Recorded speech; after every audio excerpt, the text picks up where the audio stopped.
Captain Jake Morrison stood on the bridge of his ship and looked out at the stars. He had been waiting for this day his whole life. Today, Earth would meet the Galactic Federation for the first time. The aliens had finally agreed to talk to humans. About joining their group of planets, Jake was nervous. He wore his best uniform and made sure his crew looked perfect. Earth had worked hard for 50 years to build ships that could travel between stars. Now they would see if it was good enough for the aliens. The Federation had 12 different alien species.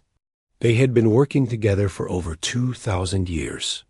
They never fought wars anymore. They used smart weapons that shot energy beams instead of bullets. They thought they were much better than everyone else. Admiral Lisa Grant sat in her command chair on Earth's biggest warship. She watched the alien ships appear on her screens. The alien vessels were beautiful and smooth. They looked like art, pieces floating in space. Earth's ships looked rough and ugly next to them.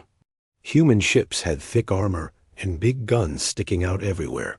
"They're here," Grant said to her crew. "Remember, we want to make friends. Be polite and show them what humans can do." The first alien ship to arrive belonged to the Zephyrians. They were tall and thin with blue skin. Their leader's name was Ambassador Vex. He spoke to the humans through a translator device. "Greetings, primitive species of Earth," Vex said. His voice sounded like he was talking to children. "We have come to see if you are ready to join civilized space." Jake felt his face get hot with anger, but he stayed calm. "Welcome, Ambassador. We are honored to meet you. Earth is ready to prove we belong with the Federation." More alien ships arrived. The Crystalline Empire sent creatures that looked like walking diamonds. The Void Seekers came in black ships that seemed to eat light. Each group of aliens acted like they were much better than the humans. Dr. Ben Carter worked on Earth as a military expert. He had studied every war humans ever fought. The Federation wanted to see Earth's military before they would let humans join. Carter set up a demonstration in space near Mars. "Show them our best," Admiral Grant ordered. Human ships moved into formation. They launched missiles with explosive warheads. The missiles hit old satellites and blew them apart in bright flashes. Human fighters swooped around in complex patterns. They fired bullets that moved faster than sound. The aliens watched everything on their screens. Some of them started making weird noises. Carter realized they were laughing. Ambassador Vex spoke to his friends in his own language. Then he turned to Jake. "This is very entertaining. You still use kinetic weapons that fire metal projectiles. How delightfully primitive." A Crystalline Empire representative made a sound like breaking glass. Carter understood this was their way of laughing. "Look how they fight," the crystal being said. "Like children throwing rocks at each other. No elegance, no beauty. Just chaos and destruction." Jake's hands made fists. "Our weapons work. They get the job done." "Perhaps," said a Void Seeker in a voice like whispers. "But why do you need such crude methods? Watch how civilized beings fight." The aliens showed their own military demonstration. Their ships fired beams of pure energy that could cut through metal like it was paper. They moved in perfect formations that looked like dancing. Everything was clean and precise. No explosions, no mess, no chaos. "You see?" Ambassador Vex said. "This is how advanced species conduct warfare. Though we rarely need to fight anymore. We solve problems with words and wisdom." Carter stepped forward. "Our methods might look simple, but they work in many different situations. Human soldiers can adapt to any environment. We can fight in space, on planets, underwater, or underground. We never give up." The aliens made more laughing sounds. "Adapt?" said the crystalline representative. "You mean you have not learned proper methods yet? You still fight like animals." Admiral Grant spoke up. Animals? We prefer to call it being flexible. Human soldiers think for themselves. They can change their plans when things go wrong. Things should not go wrong if you plan correctly, Ambassador. Vex said, chaos is the sign of poor leadership and primitive thinking. The Federation Council met for 3 days. They talked about Earth in their strange languages. Jake and his team waited and hoped. Finally, Ambassador Vex came back with an answer. The Galactic Federation will accept Earth as an associate member. You may trade with us and learn from us, but you cannot participate in any military actions. Your methods are too dangerous and unpredictable. Jake felt his heart sink. We want to help defend the galaxy. Human soldiers are brave and skilled. We appreciate your enthusiasm, a crystalline representative said. But you fight like storms, all destruction and no control. Leave military. Matters to civilized species. Dr. Carter watched the alien ships prepare to leave. He made notes about their weapons and ships. Something bothered him about their attitude. They were too confident, too sure that their way was the only right way. Admiral? Carter said quietly to Grant, I think we should keep preparing for war. Why? Grant asked. They said the galaxy is peaceful. Carter looked at the stars through the window. Peace never lasts forever, and when it breaks, they're going to need us more than they think. That night, deep in space, sensors detected something, moving in the dark areas between galaxies. The signals were faint and strange.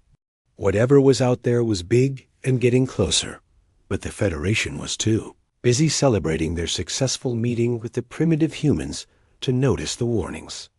From their automated systems, they thought the galaxy was safe. They thought their energy weapons and perfect formations could stop any threat. They had no idea what was coming for them in the darkness between the stars. And they had no idea that the primitive humans they had just dismissed would soon be their only hope for survival. The mockery was about to end, and the real test was about to begin. General Ryan Hayes sat in his office on Earth, reading reports that made his blood run cold. The deep space sensors had been picking up strange signals for weeks. Something massive was moving through the dark space between galaxies. Something that should not exist. The Federation had ignored the warnings. Their scientists said the signals were just cosmic noise. They were too busy enjoying their peaceful galaxy to worry about shadows in the void. But Hayes was a soldier. He had learned to trust his instincts, and his instincts screamed danger.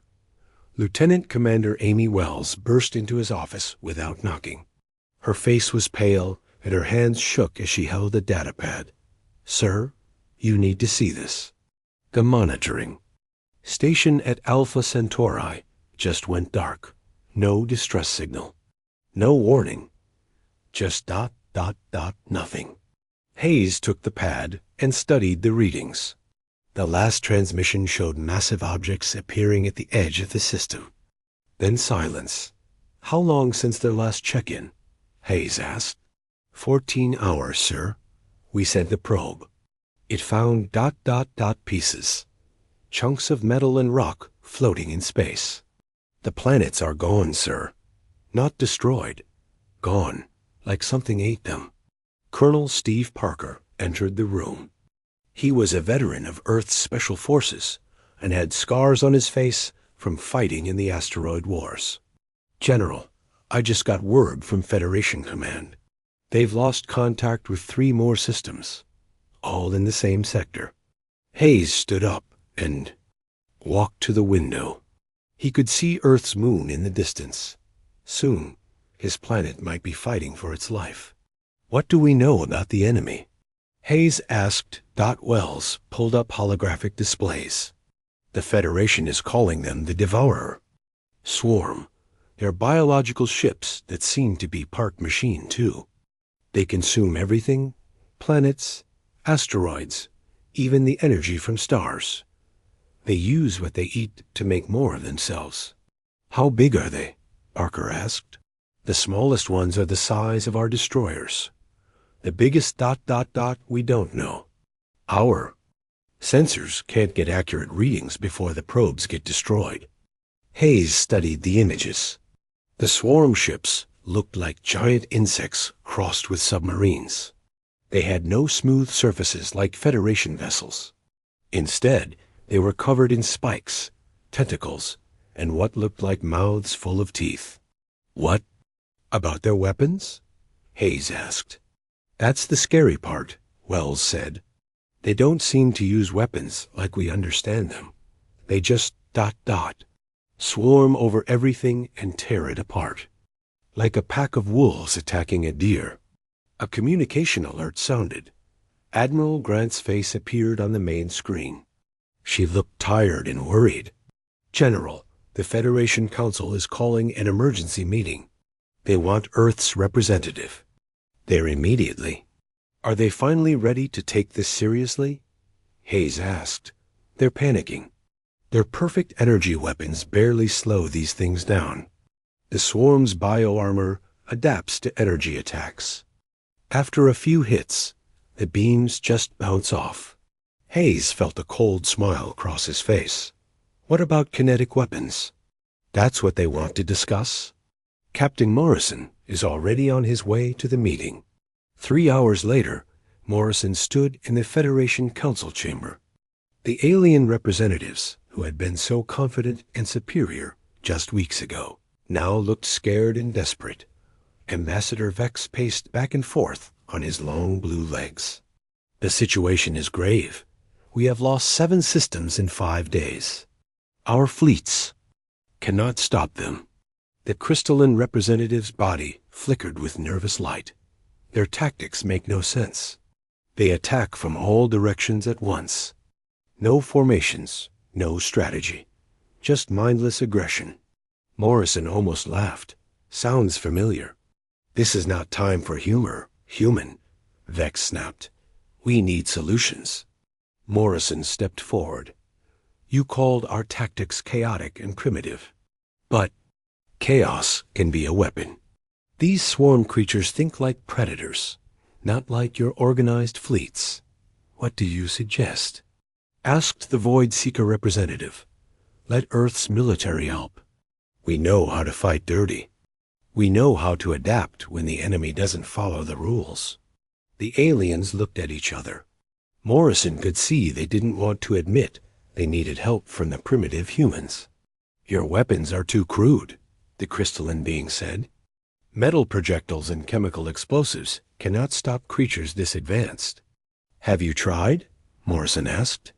Your energy weapons are elegant, but they're predictable. The swarm learns to defend against them. Our weapons work differently every time. Ambassador Vex made a frustrated noise. Very well, we will allow one. Joint operation. But Earth forces must follow Federation tactical doctrine.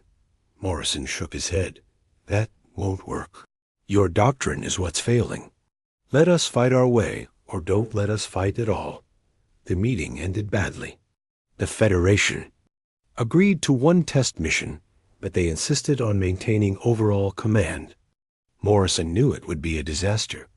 2 days later, the joint fleet engaged a swarm group near the Rigel system. Federation ships formed perfect battle lines and fired coordinated energy volleys. The Earth ships were told to stay in formation and provide support.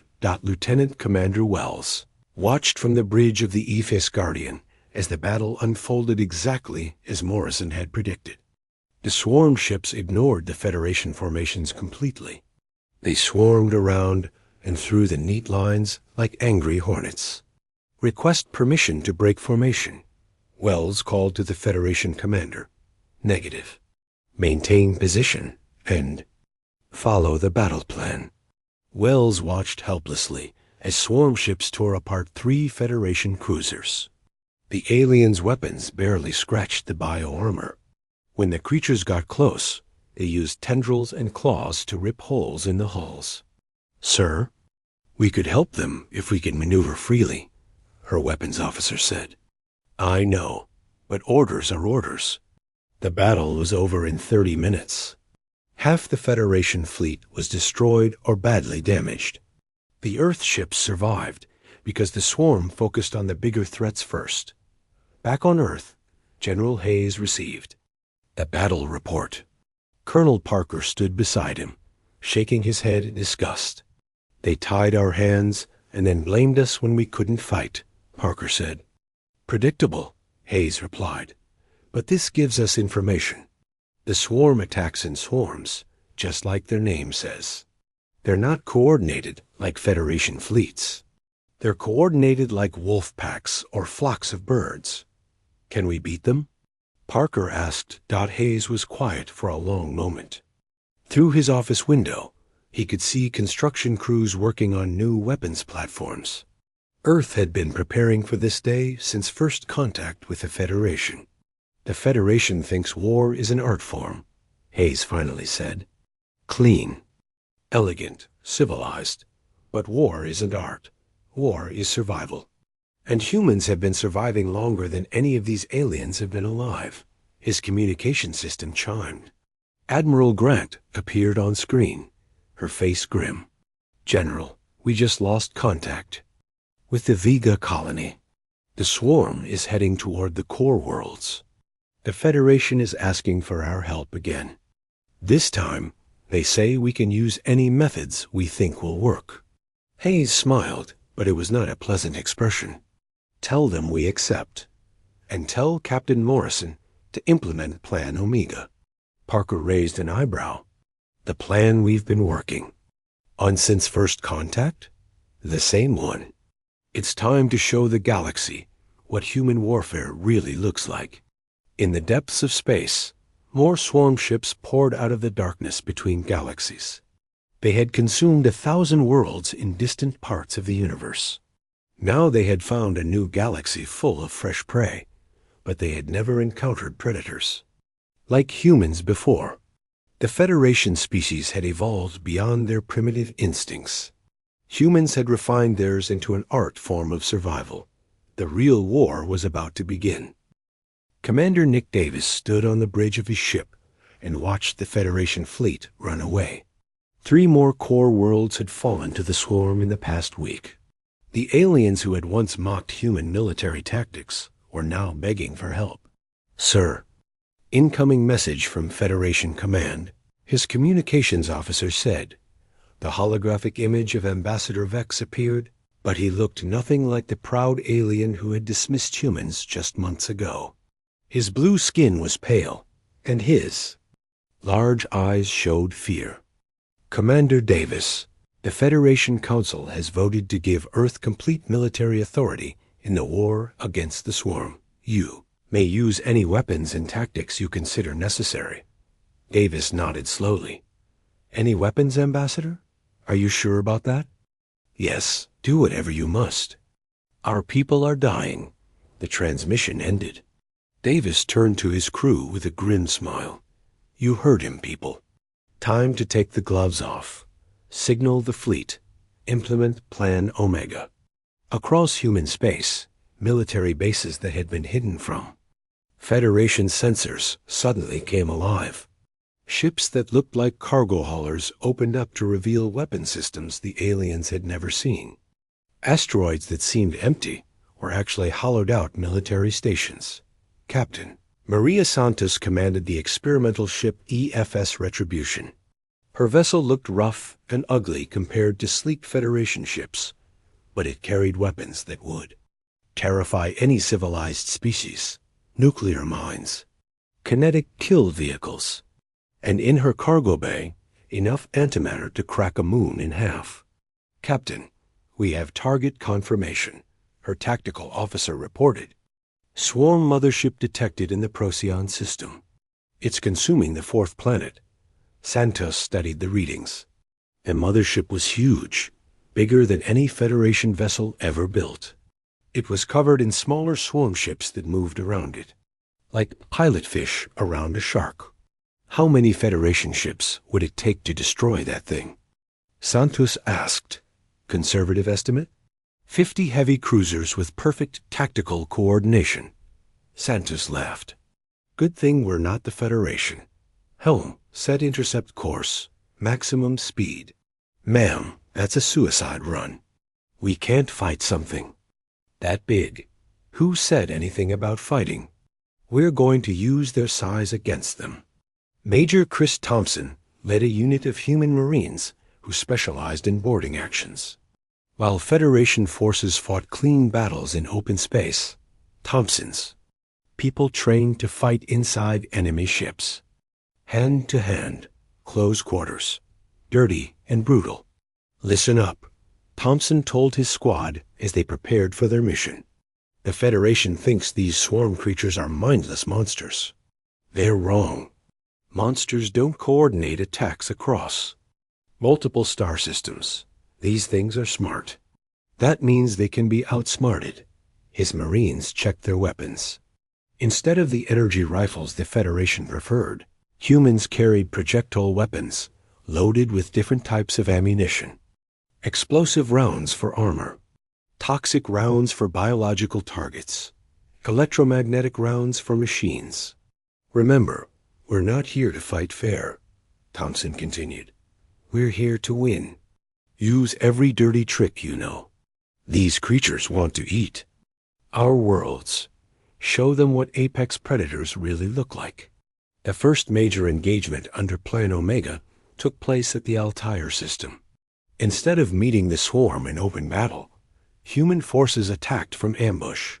Ships hidden in asteroid fields and behind moons struck without warning. Commander Davis watched the battle unfold from his command ship.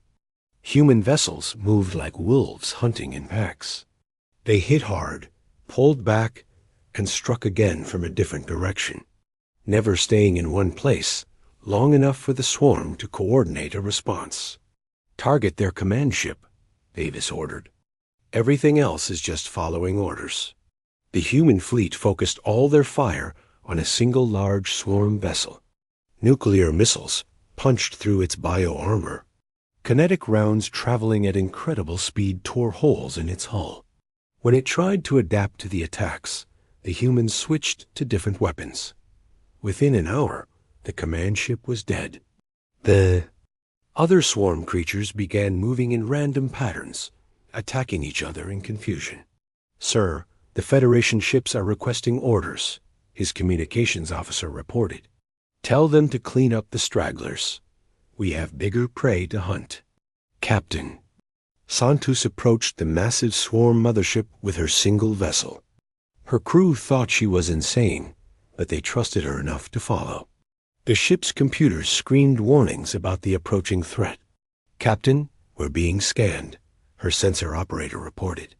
A mothership is sending smaller ships to intercept us. Perfect. They think we're trying to attack them conventionally. Maintain course.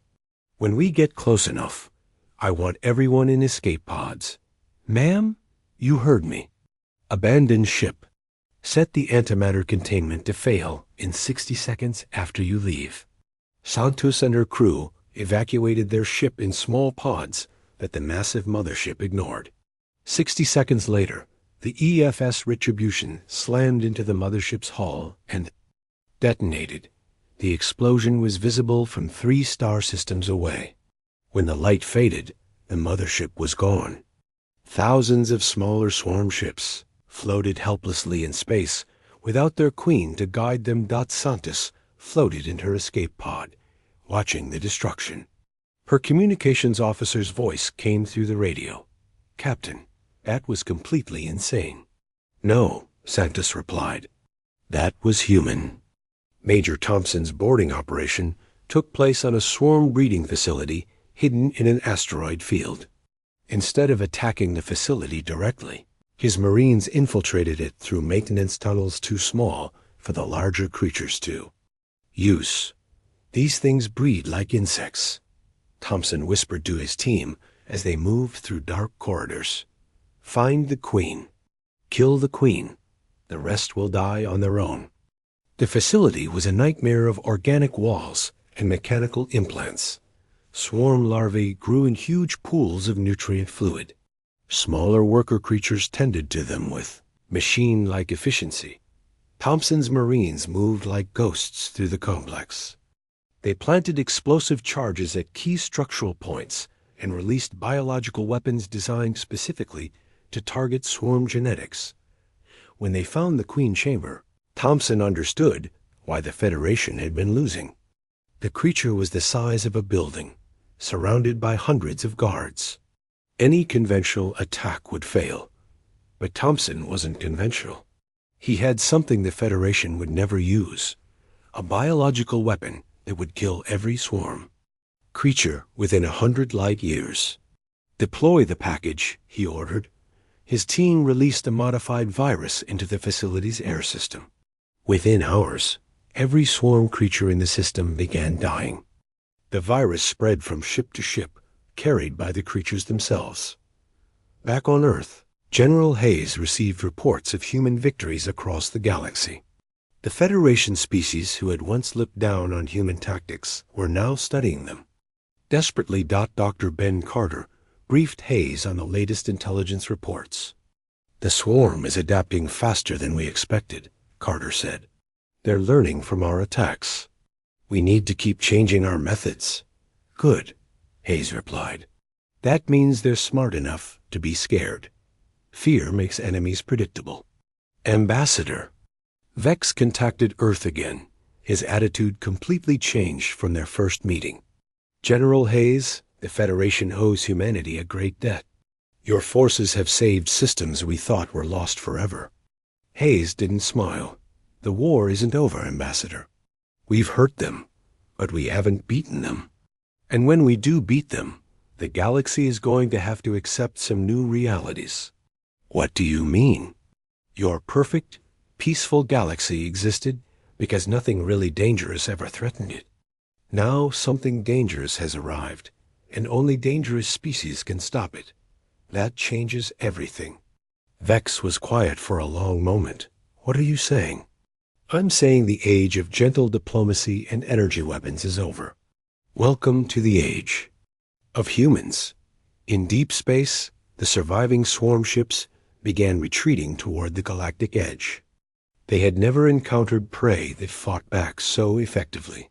These humans didn't just defend themselves. They hunted. But as they retreated, the swarm queens were already analyzing human tactics, learning, adapting, planning their next move. Galaxy had gained protectors, but it had also gained something else. It had gained an apex predator species that was very good at warfare and getting better every day. The Federation was about to learn that being saved by humans was almost as dangerous as being attacked by the swarm, because humans, unlike the swarm, didn't just want to survive, they wanted to win. And winning, for humans, meant being the strongest species in the galaxy. The real changes were just beginning. Admiral Kate Morgan stood in the command center of humanity's newest and most secret weapon. The facility was built inside a hollowed-out asteroid, hidden from all Federation sensors. For the past 6 months, Earth's best scientists had been working here on something that would change the war forever. Dr. Alex Reed approached her with a datapad in his hands. His eyes were bloodshot from lack of sleep, but he smiled with the satisfaction of a job well done. "Admiral, we've done it. The bioweapon is ready for deployment." Morgan took the pad and studied the information. The weapon was elegant in its simplicity. A virus designed to attack only swarm biology. It would spread through their ships like wildfire, killing them from the inside. "How effective is it?" Morgan asked. 100% fatal to any swarm organism, completely harmless to all known Federation species. It spreads through air, water, and physical contact. Once we release it, every swarm creature in the galaxy will be dead within 6 months. Morgan nodded, but her expression remained serious. "And how long before we can modify it to target other species?" Reed's smile faded. "Ma'am, answer the question, Doctor. If we needed to create a version that targets Zephyrians or crystalline entities, how long would it take?" Reed swallowed hard. "With the base template we've created, maybe 2 weeks per species. Good. Make sure that information stays classified. Morgan walked to the observation deck and looked out at the stars. In 6 months, humanity had gone from laughingstock to savior of the galaxy. But she knew the real test was just beginning. Captain Dan Foster sat in a small cafe on the Federation capital world, sipping an alien beverage and reading reports on his datapad. To anyone watching, he looked like a human diplomat enjoying shore leave. In reality, he was Earth's most successful intelligence operative. For the past year, Foster had been building a network of informants throughout Federation space. The aliens thought he was just making friends and learning about their cultures. They had no idea he was mapping their military capabilities, industrial capacity, and political weaknesses. His communicator chimed softly. The message was coded, but Foster understood it immediately. Operation Silent Death was beginning. Foster finished his drink and walked casually to his ship. Within hours, he would be coordinating the largest military operation in human history. The Federation thought humans were helping them hunt down the last swarm ships. They didn't know humans were actually hunting something much more important. They were hunting every Federation military secret. Admiral Morgan's fleet moved through space like ghosts. Their ships used new stealth technology reverse-engineered from captured swarm vessels. Federation sensors couldn't detect them. Status report, Morgan ordered. 12 task forces in position. Her operations officer reported. We have eyes on every major Federation military installation, shipyard, and research facility. And our intelligence assets? Captain Foster's network is feeding us real-time data on fleet movements, supply lines, and command structures. The Federation has no military secrets from us anymore. Morgan studied the tactical display. Red dots showed Federation military assets. Blue dots showed human forces. The humans outnumbered the aliens 3-1, and the aliens didn't even know it. Begin Phase 2, Morgan ordered. Across the galaxy, human trading ships suddenly revealed hidden weapon systems.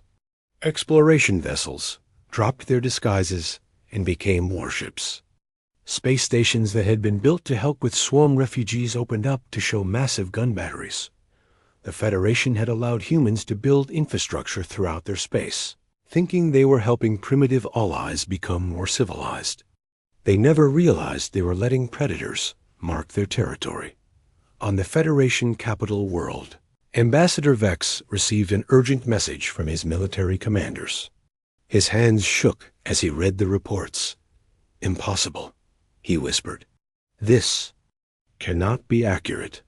But the numbers didn't lie. Human military forces were 10 times larger than anyone had estimated. Ships that looked like cargo haulers were actually armed with weapons that could destroy Federation cruisers. Bases that seemed to be simple trading posts were fortified military installations. Vex called an emergency meeting with the other Federation leaders. When they gathered in the council chamber, their faces showed the same shock and fear he felt. How did we miss this? Asked the crystalline representative. Our intelligence services are the best in the galaxy.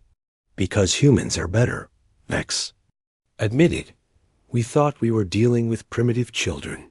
We were actually being studied by apex predators. The Void Seeker representative spoke in his whisper-like voice. What do they want? Before anyone could answer, the chamber's main screen activated.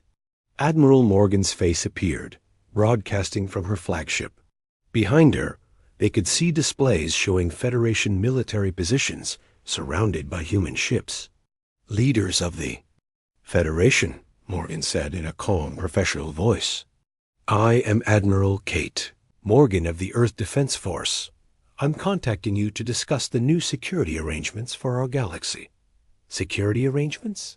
Vex stammered. What are you talking about? The swarm threat has been neutralized.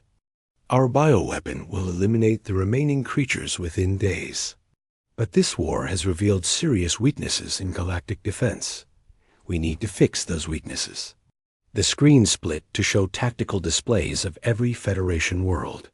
Each one was surrounded by human ships. These are not negotiations, the crystalline representative said, his voice crackling with anger. This is a threat. Morgan's expression didn't change. This is reality. Your fleets couldn't stop the swarm. Your weapons were useless. Your tactics were a joke. If humans hadn't intervened, you would all be dead. You saved us, Vex said desperately. We are grateful, but this is not how allies behave. Allies? Morgan laughed, but there was no humor in it. You called us primitive. You mocked our weapons. You said we were too dangerous to be trusted with military responsibilities. Were we allies then? The Federation leaders looked at each other, realizing their mistake too late. Morgan continued. Here are our requirements. All Federation military forces will be integrated under human command. All weapons research will be shared with Earth. Any new military technology must be approved by human authorities. And most importantly, any species that threatens galactic peace will face the full force of the human defense force. And if we refuse? Asked the Void Seeker. Morgan smiled, and the Federation leaders finally understood what they were really dealing with. This wasn't the face of a protector or a savior. This was the face of a conqueror who had chosen to use words instead of weapons. You won't refuse, Morgan said simply, because you know what happens to species that threaten galactic peace. The transmission ended, leaving the Federation leaders in stunned silence. Dr. Reed's bioweapon spread through the remaining swarm ships exactly as predicted. Within 2 weeks, the last of the creatures were dead. The galaxy was safe from the alien threat, but a new threat had taken its place. The humans who had saved the galaxy now controlled it completely. Their hidden fleets surrounded every major world. Their intelligence networks knew every secret. Their weapons could destroy any opposition. Captain Foster received reports from his agents across Federation space. The alien governments were debating resistance, but they all reached the same conclusion. Fighting humans would be suicide. How did it happen so fast? One of his informants asked. 6 months ago, you were. Associates members begging for acceptance. Foster smiled because he encrypted his report to send back to Earth. We were never begging. We were studying, learning your weaknesses, mapping your territories, preparing for this moment. This moment? The moment when the galaxy's children finally met their new parents. Back on Earth, General Hayes read the reports with satisfaction. Operation Silent Death had succeeded beyond his wildest hopes. Not a single human life had been lost in the takeover. The Federation had surrendered without firing a shot. Colonel Parker entered his office with the latest intelligence summary. Sir, some of the Federation species are asking for terms. They want to know what life will be like under human authority. Hayes leaned back in his chair. Tell them life will be safe, peaceful, ordered, as long as they remember who's in charge. And if they forget? Hayes looked out his window at the construction crews building new warships. The human military-industrial complex was operating at full capacity, producing weapons and ships faster than ever before. They won't forget, Hayes said. Apex predators don't let their prey forget who rules the territory. The galaxy was quiet now. Trade continued. Diplomacy functioned.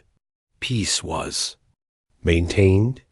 But it was a different kind of peace than the Federation had known before. It was the peace of the strong ruling the weak. The peace of predators keeping their prey in line. The peace that came not from mutual respect, but from the absolute certainty of what would happen to anyone who broke it. The stars were silent, but they hummed with the power of human warships on patrol. The galaxy had learned a new lesson about the difference between civilization and survival. And in the depths of space, Human sensors detected new signals from distant galaxies. More potential threats. More worlds to protect. More prey to claim. The age of human dominance had only just begun. President Helen Carter stood at the podium in the Galactic Federation Assembly Hall. But the hall had changed since the last time a human had spoken there. Where once there had been equal seating for all member species, now there was a clear hierarchy. Human representatives sat at the center, with Federation species arranged around them in order of their cooperation with Earth's new policies. The aliens who had once mocked humanity now sat in silence, waiting to hear what their new rulers would demand next. Fellow citizens of the galaxy, Carter began, her voice carrying to every corner of the hall. 1 year ago, you faced extinction. The swarm would have consumed every world, every species, every trace of your civilizations. Today, you are safe. She paused, letting her words sink in. Through the great windows of the assembly hall, alien delegates could see Earth's newest flagship, the IF's Dominion, hanging in space above the capital world. It was larger than anything the Federation had ever built, bristling with weapons that made their old energy cannons look like toys. But safety comes with responsibility, Carter continued. The galaxy can never again be caught unprepared. We must be ready for any threat, from any direction. Ambassador Vex, now stripped of his former authority, raised a trembling hand. Madam, President, your protection has come at a great cost. Our worlds are occupied by human forces. Our fleets follow human orders. We are no longer free species. Carter looked at him with something that might have been pity. Freedom is a luxury. Ambassador, safety is a necessity. You had your freedom for 2,000 years, and it nearly got you all killed. Fleet Admiral Tony Martinez sat in the observation gallery, watching the proceedings with cold satisfaction. Earth's military had grown beyond anyone's imagination. Hidden shipyards throughout human space produced warships faster than the old. Federation had produced civilian vessels. His aide approached with a data pad. Sir, long-range sensors are detecting something unusual. Martinez took the pad and studied the readings. Massive objects were moving in the space between galaxies. Something was coming toward them from the direction of Andromeda. How long until they arrive? Martinez asked. At current speed, 18 months. Martinez smiled. 18 months to prepare for the next threat. 18 months to show the galaxy why they needed human protection. Double production on all military vessels, he ordered, and begin preliminary scans of Andromeda Galaxy. I want to know what we're dealing with. In the assembly hall, the Crystalline Empire's representative spoke up. President Carter, our people are asking questions. They want to know if this occupation is permanent. Carter's expression hardened. This is not an occupation.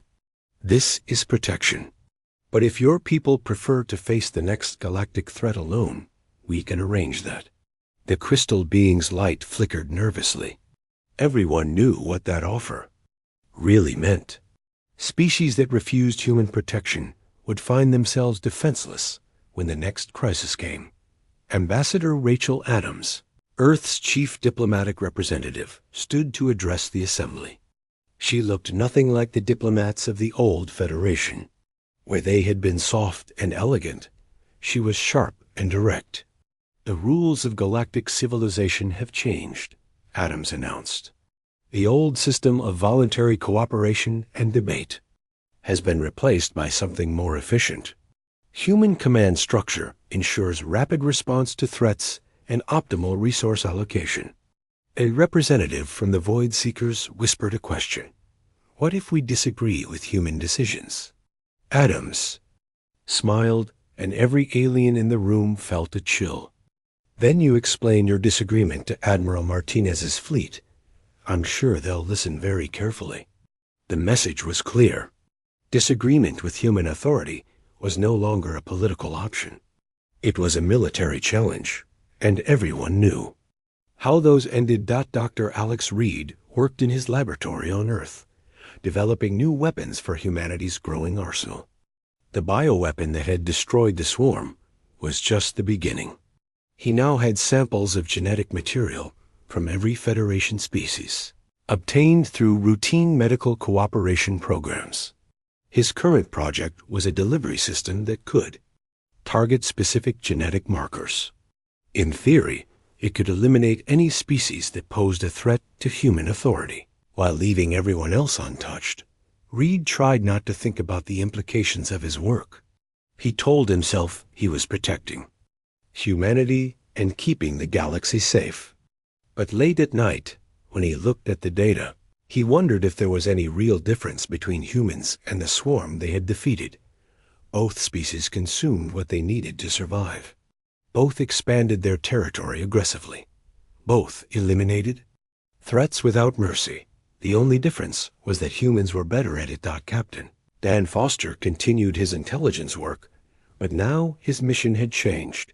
Instead of gathering information about alien military capabilities, he was monitoring for signs of resistance to human rule.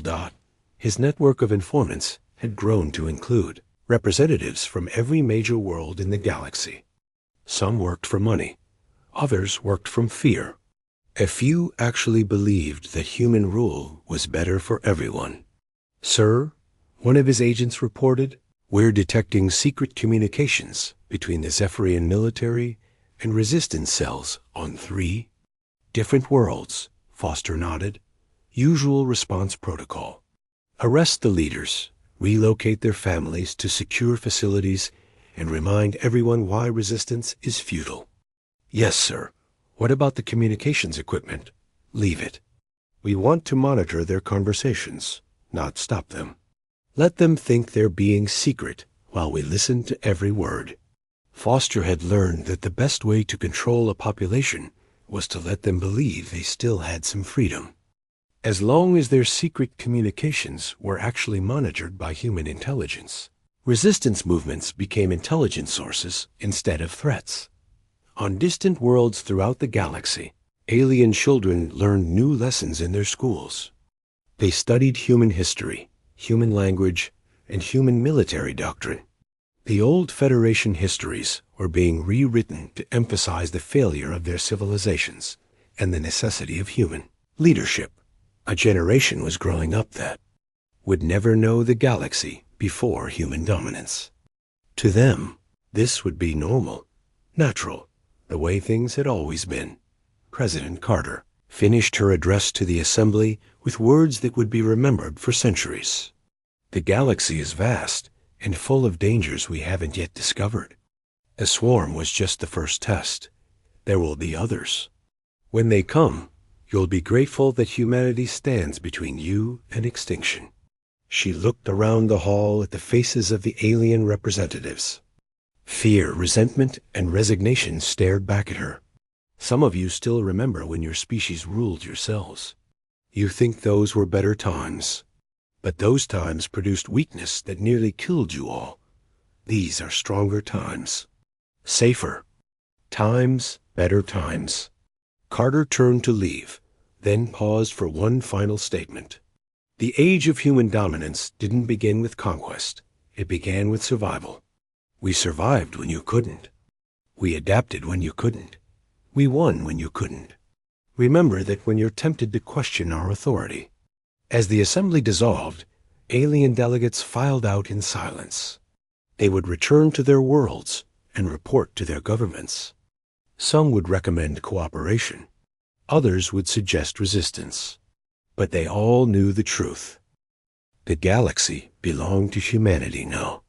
Not because humans had taken it by force, but because they had earned it by being the only species strong enough to keep it safe. Admiral Martinez reviewed the latest reports from his exploration fleets. Human ships were pushing beyond the edges of known space, mapping new systems and looking for potential threats. They had found 12 habitable worlds in the past month alone, all perfect for human colonization. "Sir," his aide reported, "the Andromeda signals are getting stronger. Whatever's coming our way is big. Martinez studied the data. The approaching objects were massive, bigger than anything in their galaxy. If they were hostile, the coming war would make the swarm conflict look like a minor skirmish. "Begin full war preparations," he ordered. "I want every shipyard operating at maximum capacity. Recall all exploration fleets. And send a message to the Federation Council." "What should the message say, sir?" Martinez looked out at the stars, knowing that somewhere in that darkness a new enemy was approaching. But he wasn't afraid. Humans had been fighting longer and harder than any species in the galaxy. They would fight this threat too, and they would win. Tell them another test is coming. Tell them to be grateful that Earth stands ready to face it for them. The stars were silent, but they wouldn't be for long. New challenges were approaching. From the depths of space, new threats that would require human strength to defeat, but the galaxy was ready. Not because its people were brave or united or wise, but because they were ruled by the most successful predator, species in known space. Humanity had evolved through millions of years of warfare and survival. They had refined their killer instincts until they could destroy any enemy and dominate any environment. The other species of the galaxy lived under human protection now. They were safe, fed, and secure. All they had given up in exchange was their freedom, their pride, and their right to determine their own destiny. It was, most of them admitted quietly, a fair trade. After all, the alternative was extinction. And as Admiral Martinez prepared for the next war, he smiled grimly at the irony. The galaxy had once mocked human military doctrine as primitive and chaotic. Now that same doctrine was the only thing standing between civilization and annihilation.